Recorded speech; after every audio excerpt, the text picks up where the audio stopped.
আসসালামু আলাইকুম সবাই। এটা দেখতে পাচ্ছেন সাজেক গিয়েছিলাম আমরা গত মাসের ট্যুরে, এটার ফাইনাল ভিডিও। যাওয়ার পথে এখানে আমার কলেজ পড়েছিল, কলেজটাকে একটু ভিডিও করছিলাম, নস্টালজিক হয়ে গেছিলাম। শারীরিকভাবে অসুস্থ থাকার কারণে গত কিছুদিন ভিডিও দিইনি। ঢাকা থেকে যাওয়ার পরে এই যে খাগড়াছড়িতে এখানে আমাদের বাসের টায়ার পাঞ্চার হয়ে গেছিলো। ড্রাইভার খুব দক্ষতার সাথে এটা খুব দ্রুত সময় ঠিক করছিল। যাই হোক, তড়িঘড়ি করে ভিডিওটা বানানোর আসলে কারণ হলো গত 24 তারিখে যে সাজেকে একটা ভয়াবহ অগ্নিকাণ্ড হয়েছে, এটার জন্য আমি দেখলাম প্রায় 100টার মতো রিসোর্ট ক্ষতিগ্রস্ত হয়েছে। আমরা যে রিসোর্টটা ছিলাম ওনাদের 3টা রিসোর্ট টোটাল, আমরা যেটা ছিলাম সেটার কিছু হয় নাই, কিন্তু ওনার একটা রিসোর্ট নাকি ভালোই ক্ষতিগ্রস্ত হয়েছে। তো সাজেক যাওয়ার পথে এখানে আসলে থামায়, এখানে একটা নির্দিষ্ট টাইমে আর্মিরা গার্ড দিয়ে নিয়ে যায় সবাইকে। এখানে খাওয়ার দোকানপাট আছে অনেক। এই জায়গায় মোটামুটি সব ধরনের পাহাড়ি ফলই আছে এবং এগুলোর দামও মোটামুটি সহনীয় পর্যায়ে। আসলে সাজেকটা যে কতটা সুন্দর এটা আসলে কেউ না দেখলে, শুধুমাত্র ভিডিওতে দেখাইলে, ছবিতে দেখাইলে কেউ উপলব্ধি করতে পারবে না। যখন ভিডিওটা বানিয়ে দিছে আসলে আমার মনটাও খুব খারাপ ছিল। তো আমি জানতে পারলাম যে সাজেকে আসলে কোনো ফায়ার সার্ভিসের কোনো স্টেশন না থাকায় আগুনটা আসলে এতটা ক্ষয়ক্ষতি করছে। অনেক দূর থেকে ফায়ার সার্ভিসের লোকজন আসতে অনেকে প্রায় 3 ঘন্টা লাগছে। এটা আমাদের রুম ছিল, আলহামদুলিল্লাহ রুমটা অনেক ভালো ছিল, সুন্দর ছিল। রুম থেকে একটা ভালো ভিউ পাওয়া যেত, ওপেন স্পেস ছিল বারান্দায়। তো আগুনে এই রিসোর্টের কোনো ক্ষতি হয় নাই।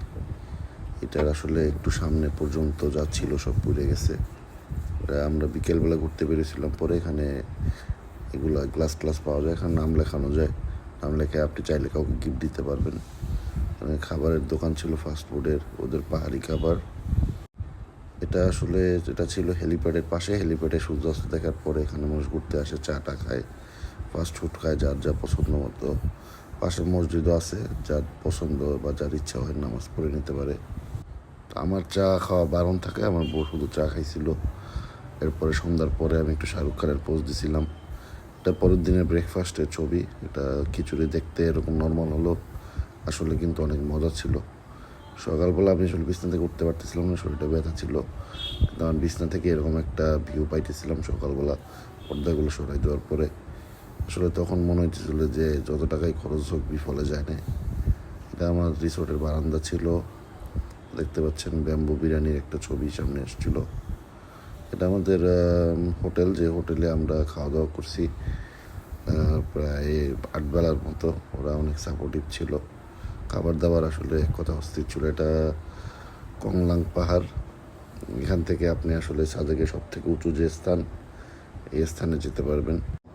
আপনাদের এখন একটা সুন্দর একটা গান শোনাবো, আমার খুব পছন্দের গান, যেটা ওখানে পাইছিলাম। আমি সারা কেউ পাইতো না ঠোকাইয়া, বন্ধু আমি সারা কেউ পাইতো না ঠোকাইয়া, যতটা কইরা রাখছি তোরে হৃদয় মাঝে লুকাইয়া,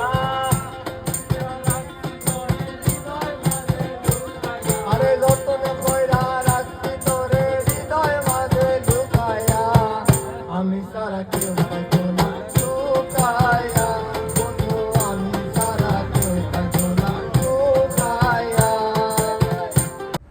যে গানটা শুনলেন এটা আসলে মন্টানা রেস্টুরেন্টের সামনে ওপেন কনসার্ট চলে।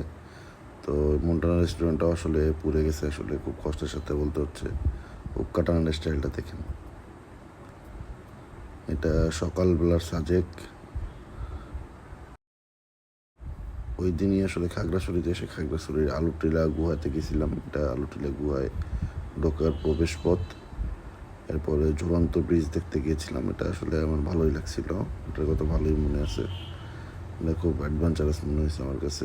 মানে 2 দিনের জার্নির পরে এটা এইসব জায়গা ভালোই লাগে দেখতে। খাগড়াছড়িতে আমরা একটা হোটেল নিয়েছিলাম কয়েক ঘন্টার জন্য, আসলে রেস্ট নেওয়ার জন্য।